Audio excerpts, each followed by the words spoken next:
Hello everyone, welcome to StudyIQ.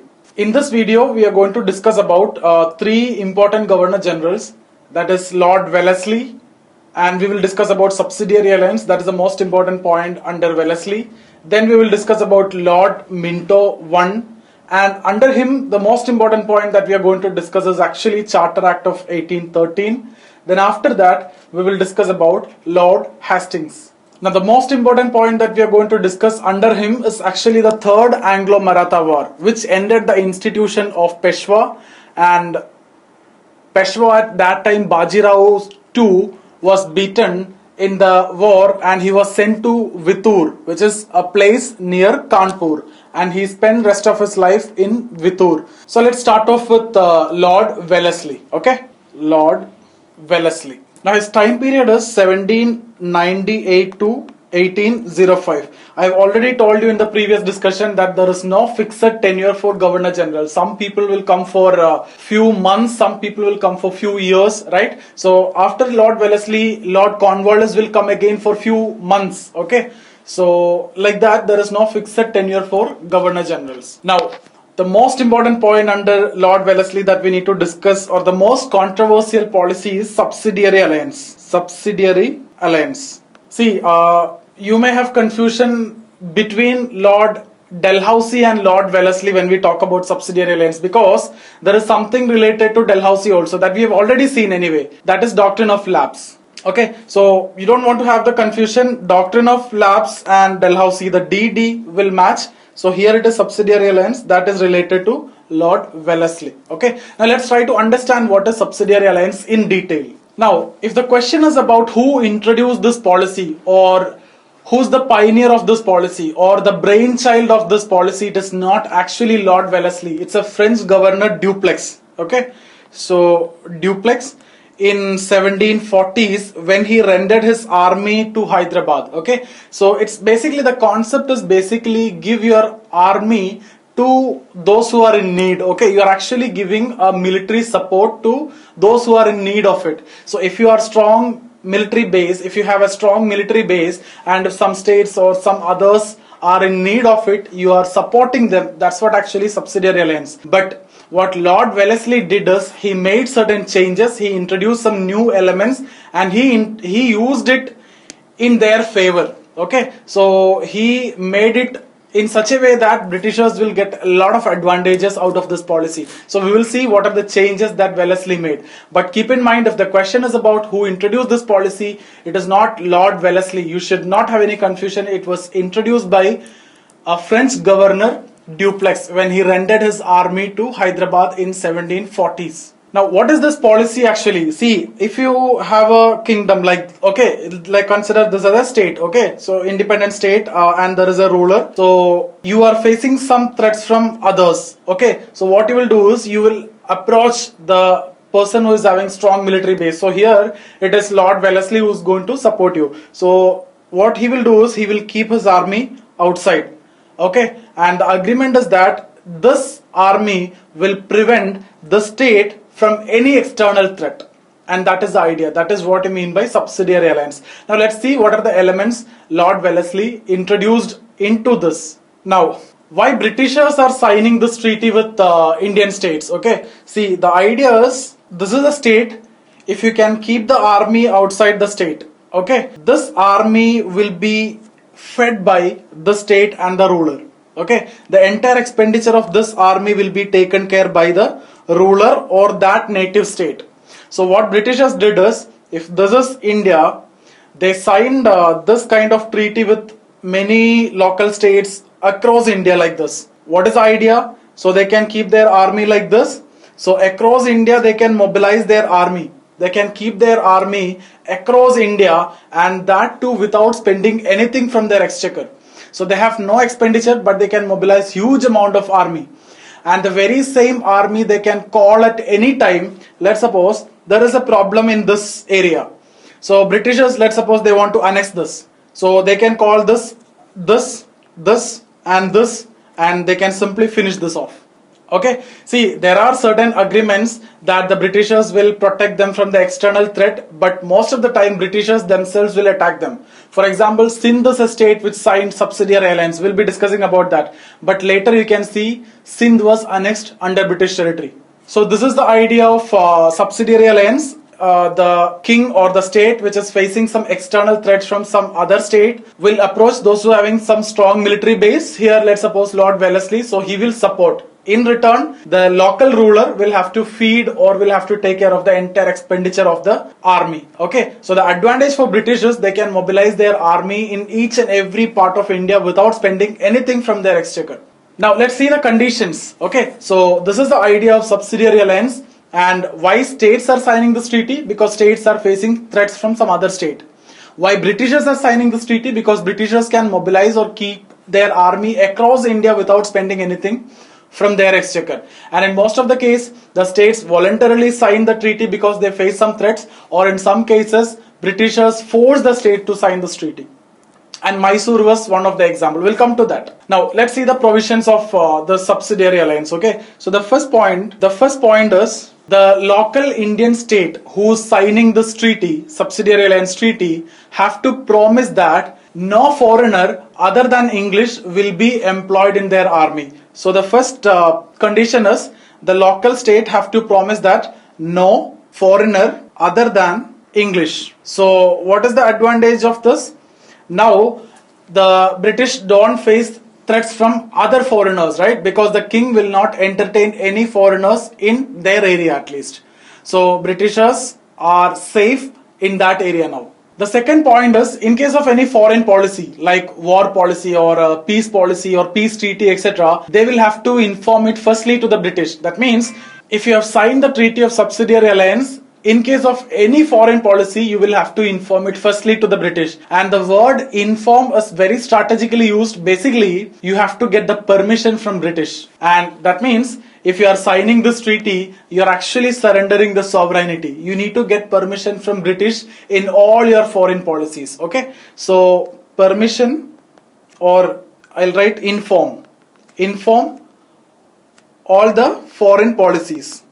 Okay, now third point is one British resident had to be stationed in the capital of that local state or native state who is signing the subsidiary alliance, and the entire expenditure of this British resident had to be taken care by the local state, like the expenditures of the soldiers, guards, food, clothes, etc. Every expenditure of this English resident had to be taken care by the local state. Okay, so one English resident had to be stationed in the capital of that local state.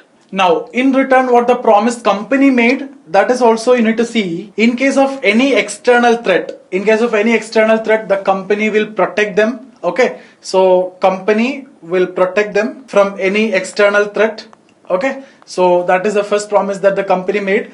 Then the next promise that the company made, or the fifth condition in this treaty, is company will not interfere in the internal matters of the state who is signing the subsidiary alliance treaty, which is never true. Okay, so no interference in internal matters. Okay, no interference in the internal matters of the state. So these are the 5 conditions of the treaty. You can get questions from this treaty just like this 5 conditions. They can give you statements 1, 2, 3, 4, 5, and they will ask you which among the following is correct with respect to the subsidiary alliance treaty. Okay, so the first point is no foreigner other than English will be employed in the army of the local state who is signing the treaty subsidiary alliance. Second point, in case of any foreign policy like war policy or peace treaty, they will have to inform it firstly to the British. The word inform is very strategically used. Basically, you need to get the permission from the British. Then third point, an English resident had to be stationed in the local state who is signing the treaty, and the entire expenditure of that British resident, including his soldiers, guards, food, clothes, etc., everything has to be taken care by the local state. In return, what the promise Britishers made, in case of any external threat, the Britishers will protect them. And the second point, they will not interfere in the internal matters of the state. So these are 5 points. Understand these 5 points. Okay, so you will get this question in mains and very expected question in prelims also. And the most important point is If the question is about who introduced this policy, it is not Lord Wellesley. It is a French governor, Dupleix. And what is the idea of the policy? A local state who is facing threat from other state will approach the people who is having more military base, and they will support by keeping the army outside. And in some cases, the states are allowed the army inside also.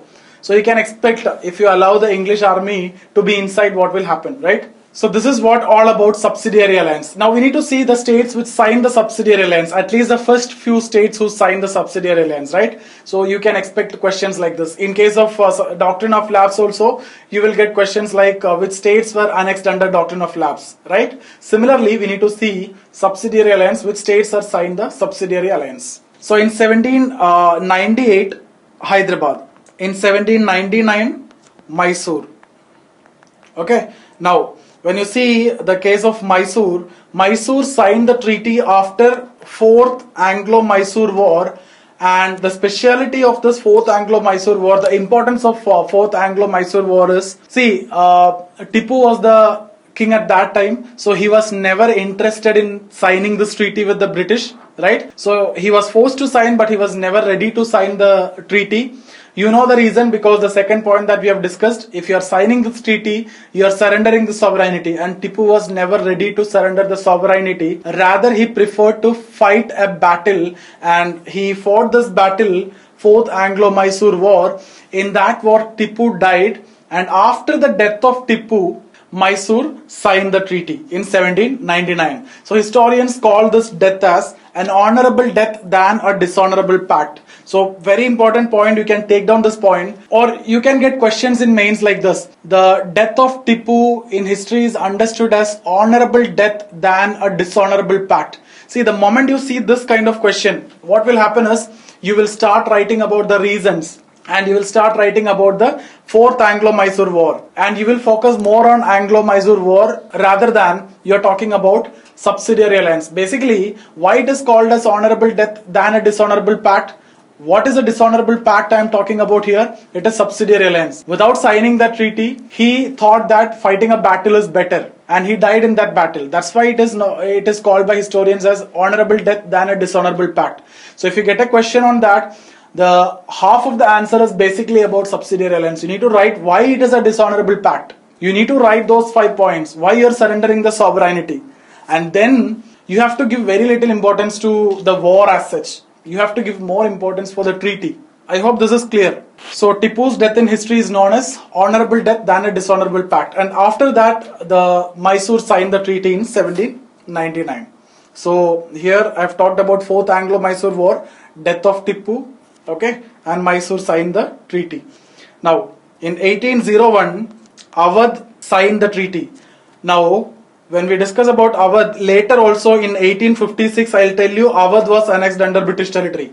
So in fact Awadh signed the treaty, that means Britishers have to protect Awadh, right? But in 1856 you can see annexation of Awadh. That is one of the reasons for 1857 revolt. We'll discuss that. Now in 1802, Peshwa signed the treaty. 1803, Sindh signed the treaty. Sindh signed the treaty in 1803, and exactly after 40 years in 1843 you can see Sindh was also annexed under British territory.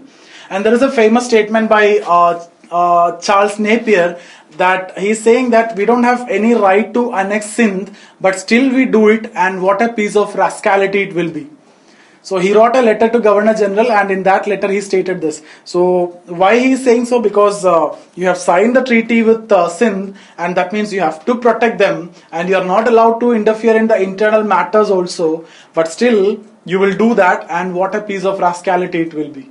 Okay, we'll come to all those things later, but have an idea, these are the states which signed the treaty. So we just need to know the first 5. So the most important point is, if the question is about who introduced this policy or the brainchild, it is actually Lord Wellesley. In 1800, Fort William College was set up. It was important for keeping one of the railway zones in India, and it was from this place only Britishers ruled till 1911. Okay, so Fort William College was set up. Now, why it was established? See, the college was established to train the young civil servants, newly appointed civil servants, in the local languages like Hindi and Urdu. So we have seen from 1776 onwards, a lot of translations happen. So Indology as a branch of knowledge came, and we have seen a lot of translations, right? Jendu Code of Laws, etc. So there were a lot of translations. So mostly in Urdu and in Hindi. So the Persian will be translated to Urdu, and Sanskrit will be translated to simple Hindi, and the young civil servants were taught in the local languages. Okay, so that is the objective of Fort William College, to train the newly appointed civil servants in the local languages like Hindi and Urdu. Now the first principal, in fact he was the only principal of this college, was John Gilchrist. John Gilchrist. Now why I told you he was the only principal of the college is basically because in 1802 the college was closed because of difference of opinions. Now next is in 1805, for some months Lord Cornwallis will come, so I am not discussing about that, not that important. Again in 1805 to 1807, Lord George Barlow. I am again not discussing about this person also. Nothing much happened during his time. Nothing important from exam point of view. One white mutiny was there, but it's not worth discussing it. Okay, why there were a lot of mutinies, but in all those cases it was Indian soldiers. Only speciality is this was English, and reasons and everything will be same. It's either for pay or allowances or the salaries or the postings or transfers, etc. The reasons for mutiny in almost all the cases will be same. Okay, but here it is English mutiny. Let's move on to the next most important person, that is Lord Minto I. Lord Minto I. Now one point is the Treaty of Amritsar. Treaty of Amritsar in 1809 with Maharaja Ranjit Singh. Okay, this is not the most important point. The most important point that we need to discuss under Lord Minto is basically Charter Act of 1813. So Charter Act of 1813. I'll discuss the two most important point under this, from which you can get question.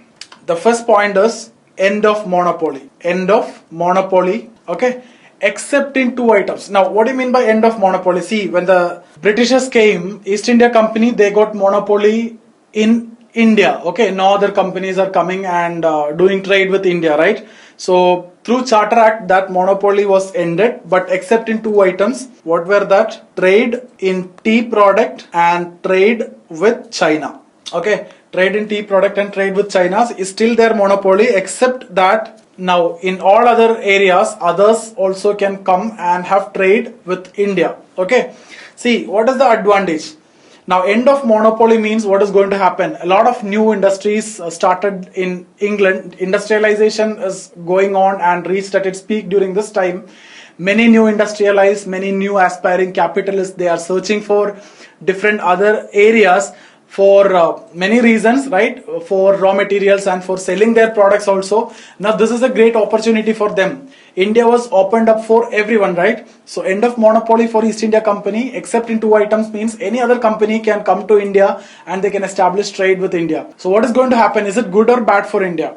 So what happened is all English products are now started coming to India. So ultimately that led to what we call as deindustrialization. Now I tell you why.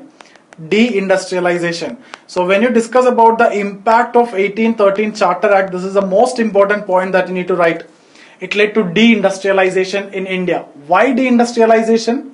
Because when the foreign products are coming, which was very finished products and which was made with the help of machines by using inanimate sources of energy, and when they are producing in bulk, they can sell at very cheaper cost. So the products reached in India, the cost is very less, but it was very finished product and quality wise also it was good.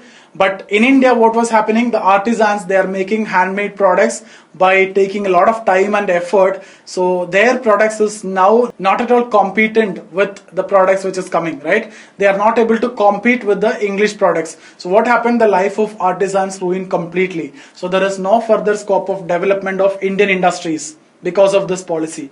there is no further scope of development of Indian industries now. And that's why I told you this led to deindustrialization. So till then there was a balance between agriculture and industry in India, like if not 50-50, but still there was a balance. But after that, there is no further scope of development of industry. All the artisans, all the industrialists, local industries shifted to agriculture. So earlier, this much amount of land, 5 people were working. Now 7-8 people are working. And now that is the reason why agriculture accommodates more people, but the GDP, if you see, hardly 14%.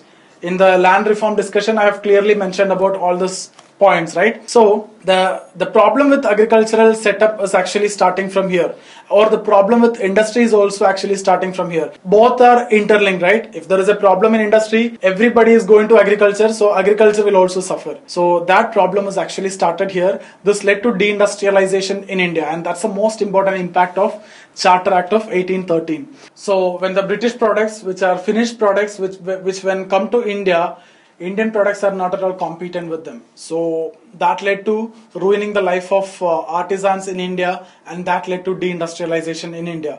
So whenever you get a mains question on 1813 Charter Act, this is the most important point that you need to write. That led to deindustrialization in India. Now the next point is related to education. The company was directed to spend rupees 1 lakh for the purpose of betterment of education in those areas where they have control in. So this was the first step towards education. So when we discuss about education, there are a lot of milestones we need to discuss. Any question, whether in history or in essay or in general studies, if you get related to education, these are the points that you need to mention. So the first effort on education is actually starting in 1813 through Charter Act, and this is the point. What was the point? Company was directed to spend rupees 1 lakh for the purpose of betterment of education in those areas where they have control in, right? Now after that you can see something in 1835, Macula Minute, very very important. They started giving higher educations to Indians in English model and in English medium, which we call as trickle down theory or downward filtration theory. Okay, we will discuss in detail about that. Now after that we have seen something in 1837, Persian was replaced as English with the official language. Then we have seen something in 1854, Wood's Dispatch, which was called as Magna Carta of modern Indian education, where secondary education was given importance and government took up the responsibility of giving education to masses. That's why it is called as Magna Carta of modern Indian education. And then we have seen something in 1882, Hundar Commission report also, right? So all these are milestones which are related to education, which you are not supposed to miss if you get a question in history or any other paper.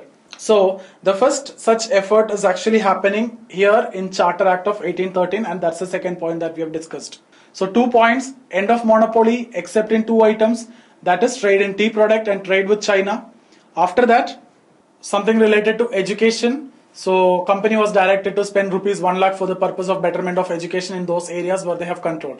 The impact of Charter Act, if I ask you, more importantly you need to write about it led to deindustrialization in India. So when we discuss about 1833 Charter Act, the surviving 2 monopolies also, you can see that will also be lifted. So complete deindustrialization. And when the railways was introduced, that led to complete deindustrialization, because now the finished products are going to reach each and every corner of India. Okay, now let me quickly discuss about Lord Hastings also.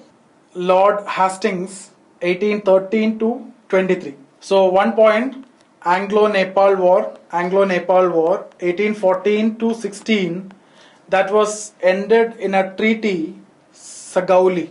That was ended in this treaty, Sagauli, and Lord Hastings was honored as Marquess. Okay, 1 point. But second is the most important one, like Third Anglo-Maratha War. Third Anglo-Maratha War, 1817-18. I already told you which ended the institution of Peshwa, and Bajirao too, who was the then Peshwa, who was sent to Vittur, which was a place near Kanpur. Now, when we discussed about 1857 revolt, I told you Nana Sahib, who was the adopted son of Bajirao too, who was fighting the revolt from Kanpur. Now you might have understood how he got the Kanpur address, right? So this war, after that, his dad was sent to Vittur, which was a place near Kanpur. Now why they are fighting the war? See, till then Britishers were happy with whatever they had, but now they are started annexing areas. So they started expanding their territory. So when we discuss about Lord Hastings, this is a point that you need to stress on.